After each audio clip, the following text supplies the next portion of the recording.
Marc, chapitre 1. Commencement de l'évangile de Jésus-Christ, Fils de Dieu. Selon ce qui est écrit dans Ésaïe le prophète, « Voici j'envoie devant toi mon messager, qui préparera ton chemin. C'est la voix de celui qui crie dans le désert, « Préparez le chemin du Seigneur, aplanissez ses sentiers. » Jean parut, baptisant dans le désert et prêchant le baptême de repentance, pour le pardon des péchés. Tout le pays de Judée et tous les habitants de Jérusalem se rendaient auprès de lui, et confessant leurs péchés, ils se faisaient baptiser par lui dans les eaux du Jourdain. Jean avait un vêtement de poil de chameau et une ceinture de cuir autour des reins. Il se nourrissait de sauterelles et de miel sauvage. Il prêchait, disant « Il vient après moi celui qui est plus puissant que moi, et je ne suis pas digne de délier en me baissant la courroie de ses souliers. Moi je vous ai baptisé d'eau, lui il vous baptisera du Saint-Esprit. » En ce temps-là, Jésus vint de Nazareth en Galilée, et il fut baptisé par Jean dans le Jourdain. Au moment où il sortait de l'eau, il vit les cieux s'ouvrir et l'Esprit descendre sur lui comme une colombe. Et une voix fit entendre des cieux ces paroles, « Tu es mon Fils bien-aimé, en toi j'ai mis toute mon affection. » Aussitôt l'Esprit poussa Jésus dans le désert, où il passa 40 jours tenté par Satan. Il était avec les bêtes sauvages, et les anges le servaient. Après que Jean eut été livré, Jésus alla dans la Galilée, prêchant l'évangile de Dieu. Il disait, « Le temps est accompli, et le royaume de Dieu est proche. Repentez-vous et croyez à la bonne nouvelle. » Comme il passait le long de la mer de Galilée, il vit Simon et André, frères de Simon, qui jetaient un filet dans la mer, car ils étaient pêcheurs. Jésus leur dit, « Suivez-moi, et je vous ferai pêcheurs d'hommes. » Aussitôt ils laissèrent leur filet et le suivirent. Étant allé un peu plus loin, il vit Jacques, fils de Zébédée, et Jean son frère, qui eux aussi étaient dans une barque et réparaient les filets.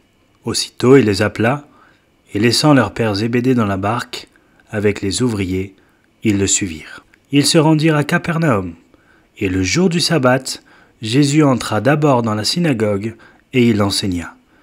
Ils étaient frappés de sa doctrine, car il l'enseignait comme ayant autorité, et non pas comme les scribes. Il se trouva dans leur synagogue un homme qui avait un esprit impur, et qui s'écria « Qu'y a-t-il entre nous et toi, Jésus de Nazareth? Tu es venu pour nous perdre? Je sais qui tu es, le Saint de Dieu. » Jésus le menaça, disant « Tais-toi, et sors de cet homme. » Et l'esprit impur sortit de cet homme, en l'agitant avec violence, et en poussant un grand cri. Tous furent saisis de stupéfaction, de sorte qu'ils se demandaient les uns aux autres, « Qu'est-ce que ceci? Une nouvelle doctrine? Il commande avec autorité même aux esprits impurs et ils lui obéissent. » Et sa renommée se répandit aussitôt dans tous les lieux environnants de la Galilée. En sortant de la synagogue, ils se rendirent avec Jacques et Jean à la maison de Simon et d'André. La belle-mère de Simon était couchée, ayant la fièvre, et aussitôt on parla d'elle à Jésus. S'étant approché, il la fit lever en lui prenant la main, et à l'instant la fièvre la quitta, puis elle les servit. Le soir, après le coucher du soleil, on lui amena tous les malades et les démoniaques, et toute la ville était rassemblée devant sa porte. Il guérit beaucoup de gens qui avaient diverses maladies. Il chassa aussi beaucoup de démons, et il ne permettait pas aux démons de parler, parce qu'il le connaissait. Vers le matin, pendant qu'il faisait encore très sombre, il se leva, et sortit pour aller dans un lieu désert, où il pria.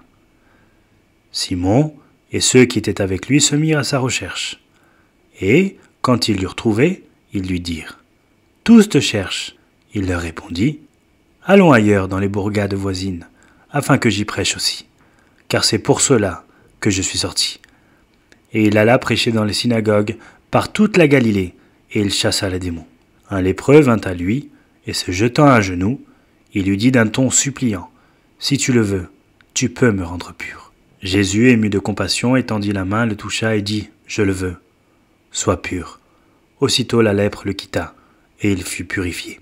Jésus le renvoya sur le champ, avec de sévères recommandations, et lui dit « Garde-toi de rien dire à personne, mais va te montrer au sacrificateur, et offre pour ta purification ce que Moïse a prescrit, afin que cela leur serve de témoignage. » Mais cet homme, s'en étant allé, se mit à publier ouvertement la chose et à la divulguer, de sorte que Jésus ne pouvaient plus entrer publiquement dans une ville.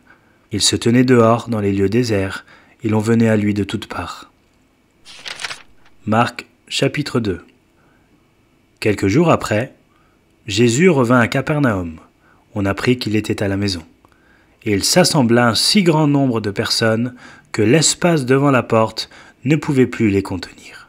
Il leur annonçait la parole.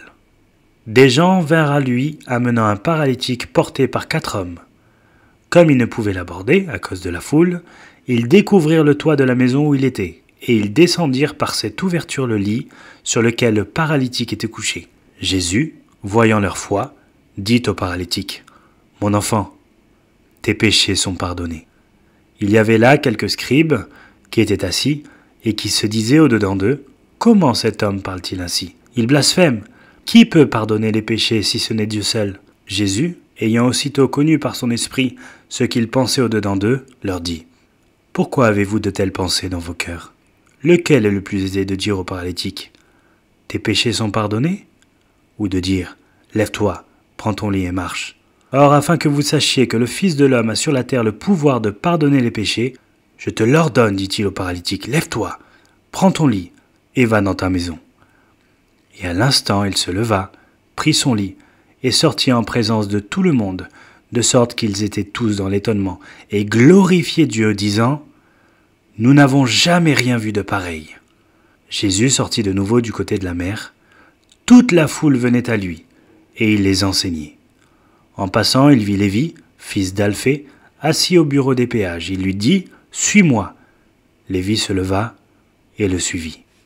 Comme Jésus était à table dans la maison de Lévi, beaucoup de publicains et de gens de mauvaise vie se mirent aussi à table avec lui et avec ses disciples, car ils étaient nombreux et l'avaient suivi.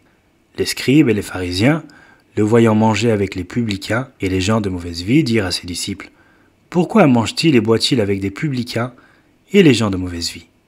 Jésus, ayant entendu cela, leur dit, « Ce ne sont pas ceux qui se portent bien qui ont besoin de médecins, mais les malades. Je ne suis pas venu appeler des justes, mais des pécheurs. » Les disciples de Jean et les pharisiens jeûnaient. Ils vinrent, dirent à Jésus, « Pourquoi les disciples de Jean et ceux des pharisiens jeûnent-ils, tandis que tes disciples ne jeûnent point ?» Jésus leur répondit, « Les amis de l'époux peuvent-ils jeûner pendant que l'époux est avec eux? Aussi longtemps qu'ils ont avec eux l'époux, ils ne peuvent jeûner. Les jours viendront où l'époux leur sera enlevé, et alors ils jeûneront ce jour-là. Personne ne coud une pièce de drap neuf à un vieil habit. Autrement, la pièce de drap neuf emporterait une partie du vieux, et la déchirure serait pire. Et personne ne met du vin nouveau dans de vieilles outres. Autrement, le vin fait rompre les outres, et le vin et les outres sont perdus. Mais il faut mettre le vin nouveau dans des outres neuves. » Il arriva un jour de sabbat que Jésus traversa des champs de blé. Ses disciples, chemin faisant, se mirent à arracher des épis. Les pharisiens lui dirent, « Voici, pourquoi font-ils ce qu'il n'est pas permis pendant le sabbat ?» Jésus leur répondit, « N'avez-vous jamais lu ce que fit David, lorsqu'il fut dans la nécessité, et qu'il eut faim, lui et ceux qui étaient avec lui, comment il entra dans la maison de Dieu, du temps du souverain sacrificateur Abiatar, et mangea les pains de proposition qui n'est permis qu'aux sacrificateurs de manger, et en donna même à ceux qui étaient avec lui. Puis il leur dit, « Le sabbat a été fait pour l'homme, et non l'homme pour le sabbat, de sorte que le Fils de l'homme est maître même du sabbat. » Marc, chapitre 3. Jésus entra de nouveau dans la synagogue. Il s'y trouvait un homme qui avait la main sèche. Ils observaient Jésus pour voir s'il le guérirait le jour du sabbat. C'était afin de pouvoir l'accuser. Et Jésus dit à l'homme qui avait la main sèche, « Lève-toi, là au milieu. » Puis il leur dit, « Est-il permis, le jour du sabbat, de faire du bien ou de faire du mal, de sauver une personne ou de la tuer ?» Mais ils gardèrent le silence. Alors, promenant ses regards sur eux avec indignation et en même temps affligé de l'endurcissement de leur cœur, il dit à l'homme, « Étends ta main. » Il l'étendit et sa main fut guérie. Les pharisiens sortirent, et aussitôt ils se consultèrent avec les Hérodiens sur les moyens de le faire périr. Jésus se retira vers la mer avec ses disciples. Une grande multitude le suivit de la Galilée, et de la Judée, et de Jérusalem, et de l'Idumée, et d'au-delà du Jourdain, et des environs de Tyr et de Sidon. Une grande multitude, apprenant tout ce qu'il faisait, vint à lui. Il chargea ses disciples de tenir toujours à sa disposition une petite barque, afin de ne pas être pressés par la foule. Car, comme il guérissait beaucoup de gens, tous ceux qui avaient des maladies se jetaient sur lui pour le toucher. Les esprits impurs, quand ils le voyaient, se prosternaient devant lui et s'écriaient « Tu es le Fils de Dieu ». Mais il leur recommandait très sévèrement de ne pas le faire connaître. Il monta ensuite sur la montagne, il appela ceux qu'il voulut, et ils vinrent auprès de lui. Il en établit 12 pour les avoir avec lui, et pour les envoyer prêcher avec le pouvoir de chasser les démons. Voici les 12 qu'il établit. Simon, qu'il nomma Pierre, Jacques, fils de Zébédée, et Jean, frère de Jacques, auquel il donna le nom de Boanerges, qui signifie fils du tonnerre, André, Philippe, Barthélemy, Matthieu, Thomas, Jacques, fils d'Alphée, Thaddée, Simon le Cananite, et Judas Iscariote, celui qui livra Jésus. Ils se rendirent à la maison, et la foule s'assembla de nouveau, en sorte qu'ils ne pouvaient même pas prendre le repas. Les parents de Jésus, ayant appris ce qui se passait, vinrent pour se saisir de lui, car ils disaient « Il est hors de sens ». Et les scribes, qui étaient descendus de Jérusalem, dirent « Il est possédé de Belzébul, c'est par le prince des démons qu'il chasse les démons. » Jésus les appela et leur dit sous forme de parabole « Comment Satan peut-il chasser Satan ? Si un royaume est divisé contre lui-même, ce royaume ne peut subsister. Et si une maison est divisée contre elle-même, cette maison ne peut subsister. Si donc Satan se révolte contre lui-même, il est divisé, et il ne peut subsister. Mais c'en est fait de lui. Personne ne peut entrer dans la maison d'un homme fort et piller ses biens sans avoir auparavant lié cet homme fort. Alors il pillera sa maison.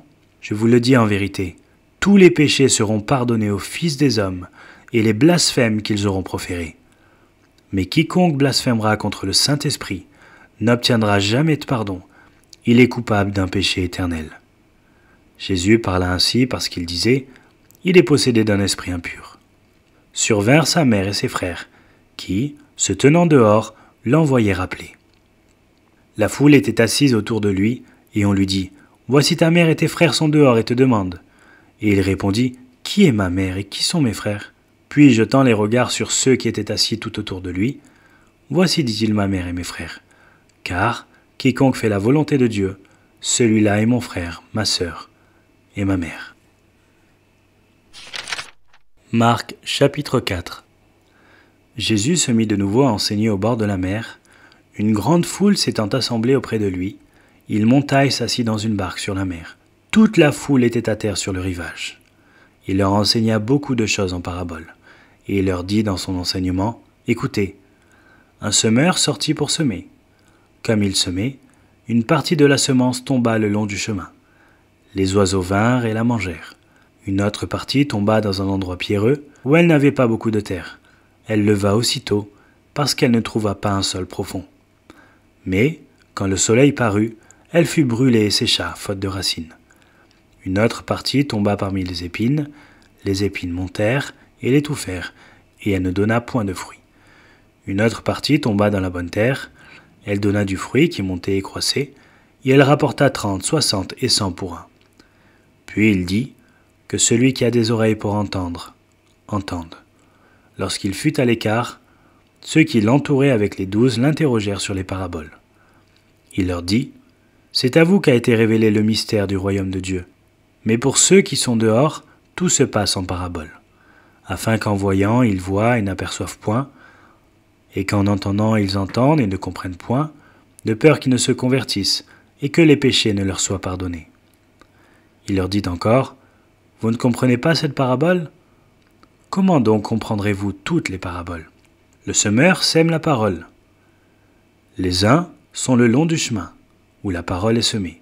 Quand ils l'ont entendue, aussitôt Satan vient et enlève la parole qui a été semée en eux. Les autres, pareillement, reçoivent la semence dans les endroits pierreux. Quand ils entendent la parole, ils la reçoivent d'abord avec joie. Mais ils n'ont pas de racine en eux-mêmes. Ils croient pour un temps. Et dès que survient une tribulation, une persécution à cause de la parole, ils y trouvent une occasion de chute. D'autres reçoivent la semence parmi les épines. Ce sont ceux qui entendent la parole, mais en qui les soucis du siècle, la séduction des richesses et l'invasion des autres convoitises étouffent la parole et la rendent infructueuse. D'autres reçoivent la semence dans la bonne terre. Ce sont ceux qui entendent la parole, la reçoivent et portent du fruit, 30, 60 et 100 pour un.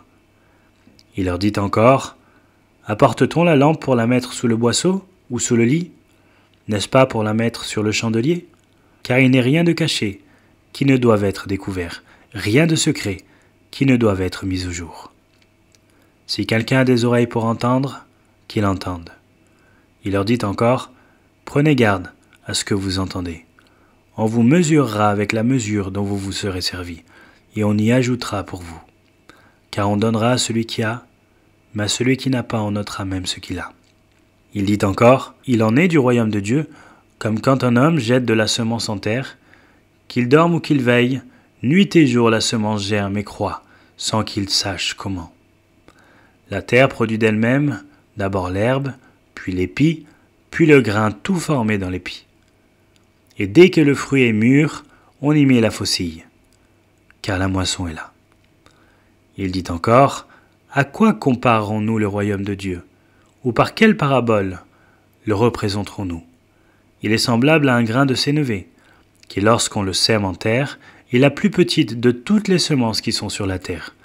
Mais lorsqu'il a été semé, il monte, devient plus grand que tous les légumes, et pousse de grandes branches, en sorte que les oiseaux du ciel peuvent habiter sous son ombre. » C'est par beaucoup de paraboles de ce genre qu'il leur annonçait la parole, selon qu'ils étaient capables de l'entendre. Il ne leur parlait point sans paraboles, mais en particulier il expliquait tout à ses disciples. Ce même jour, sur le soir, Jésus leur dit, « Passons sur l'autre bord. » Après avoir envoyé la foule, ils l'emmenèrent dans la barque où il se trouvait. Il y avait aussi d'autres barques avec lui. Il s'éleva un grand tourbillon, et les flots se jetaient dans la barque, au point qu'elle se remplissait déjà. Et lui, il dormait à la poupe sur le coussin. Ils le réveillèrent et lui dirent, « Maître, ne t'inquiètes-tu pas de ce que nous périssons ?» S'étant réveillé, il menaça le vent et dit à la mer, « Silence, tais-toi !» Et le vent cessa. Il y eut un grand calme. Puis il leur dit, « Pourquoi avez-vous si peur? Comment n'avez-vous point de foi ?» Ils furent saisis d'une grande frayeur, et ils se dirent les uns aux autres, « Quel est donc celui-ci, à qui obéissent même le vent et la mer ?» Marc, chapitre 5. Ils arrivèrent sur l'autre bord de la mer dans le pays des Gadaréniens. Aussitôt que Jésus fut hors de la barque, il vint au-devant de lui un homme, sortant des sépulcres, et possédé d'un esprit impur. Cet homme avait sa demeure dans les sépulcres, et personne ne pouvait plus le lier, même avec une chaîne. Car souvent il avait eu les fers aux pieds, et avait été lié de chaînes. Mais il avait rompu les chaînes, et brisé les fers, et personne n'avait la force de le dompter. Il était sans cesse, nuit et jour, dans les sépulcres et sur les montagnes, criant et se meurtrissant avec des pierres. Ayant vu Jésus de loin, il accourut, se prosterna devant lui, et s'écria d'une voix forte, « Qu'y a-t-il entre moi et toi, Jésus, Fils du Dieu Très-Haut? Je t'en conjure au nom de Dieu, ne me tourmente pas. » Car Jésus lui disait, « Sors de cet homme, esprit impur. » Et il lui demanda, « Quel est ton nom? » « Légion est mon nom, lui répondit-il, car nous sommes plusieurs. » Et il le pria instamment de ne pas les envoyer hors du pays. Il y avait là, vers la montagne, un grand troupeau de pourceaux qui paissaient. Et les démons le prièrent, disant, « Envoie-nous dans ces pourceaux, afin que nous entrions en eux. » Il le leur permit. Et les esprits impurs sortirent, entrèrent dans les pourceaux, et le troupeau se précipita dans des pentes escarpées dans la mer. Il y en avait environ 2000, et ils se noyèrent dans la mer. Ceux qui les faisaient paître s'enfuirent, et répandirent la nouvelle dans la ville et dans les campagnes. Les gens allèrent voir ce qui était arrivé. Ils vinrent auprès de Jésus, et ils virent le démoniaque, celui qui avait eu la légion, assis, vêtu et dans son bon sens. Et ils furent saisis de frayeur. Ceux qui avaient vu ce qui s'était passé leur racontèrent ce qui était arrivé au démoniaque et au pourceau. Alors ils se mirent à supplier Jésus de quitter leur territoire. Comme il montait dans la barque, celui qui avait été démoniaque lui demanda la permission de rester avec lui. Jésus ne lui permit pas, mais il lui dit, « Va dans ta maison, vers les tiens, et raconte-leur tout ce que le Seigneur t'a fait, et comment il a eu pitié de toi. » Il s'en alla et se mit à publier dans la Décapole tout ce que Jésus avait fait pour lui, et tous furent dans l'étonnement. Jésus, dans la barque, regagna l'autre rive, où une grande foule s'assembla près de lui. Il était au bord de la mer. Alors vint un des chefs de la synagogue, nommé Jairus, qui l'ayant aperçu, se jeta à ses pieds et lui adressa cette instante prière. « Ma petite fille est à l'extrémité. Viens, impose-lui les mains, afin qu'elle soit sauvée et qu'elle vive. » Jésus s'en alla avec lui, et une grande foule le suivait et le pressait. Or, il y avait une femme atteinte d'une perte de sang depuis 12 ans. Elle avait beaucoup souffert entre les mains de plusieurs médecins. Elle avait dépensé tout ce qu'elle possédait, et elle n'avait éprouvé aucun soulagement, mais était allée plutôt en empirant. Ayant entendu parler de Jésus, elle vint dans la foule par derrière et toucha son vêtement, car elle disait « Si je puis seulement toucher ses vêtements, je serai guérie. » Au même instant, la perte de sang s'arrêta, et elle sentit dans son corps qu'elle était guérie de son mal. Jésus connut aussitôt en lui-même qu'une force était sortie de lui, et se retournant au milieu de la foule, il dit « Qui a touché mes vêtements ?» Ses disciples lui dirent « Tu vois la foule qui te presse et tu dis qui m'a touché ?» Et il regardait autour de lui pour voir celle qui avait fait cela. La femme, effrayée et tremblante, sachant ce qui s'était passé en elle, vint se jeter à ses pieds et lui dit toute la vérité. Mais Jésus lui dit « Ma fille, ta foi t'a sauvée, va en paix, et sois guérie de ton mal. » Comme il parlait encore, survinrent de chez le chef de la synagogue des gens qui dirent « Ta fille est morte, pourquoi importuner davantage le maître ?» Mais Jésus, sans tenir compte de ces paroles, dit au chef de la synagogue « Ne crains pas, crois seulement. » Et il ne permit à personne de l'accompagner, si ce n'est à Pierre, à Jacques et à Jean, frère de Jacques. Ils arrivèrent à la maison du chef de la synagogue, où Jésus vit une foule bruyante et des gens qui pleuraient et poussaient de grands cris. Il entra et leur dit « Pourquoi faites-vous du bruit et pourquoi pleurez-vous? L'enfant n'est pas morte, mais elle dort. » Et ils se moquèrent de lui. Alors, ayant fait sortir tout le monde, il prit avec lui le père et la mère de l'enfant, et ceux qui l'avaient accompagné, et il entra là où était l'enfant. Il la saisit par la main et lui dit « Talitha koumi », ce qui signifie « Jeune fille, lève-toi, je te le dis ». Aussitôt la jeune fille se leva et se mit à marcher, car elle avait 12 ans. Et ils furent dans un grand étonnement. Jésus leur adressa de fortes recommandations pour que personne ne sache la chose. Et il dit qu'on donne à manger à la jeune fille.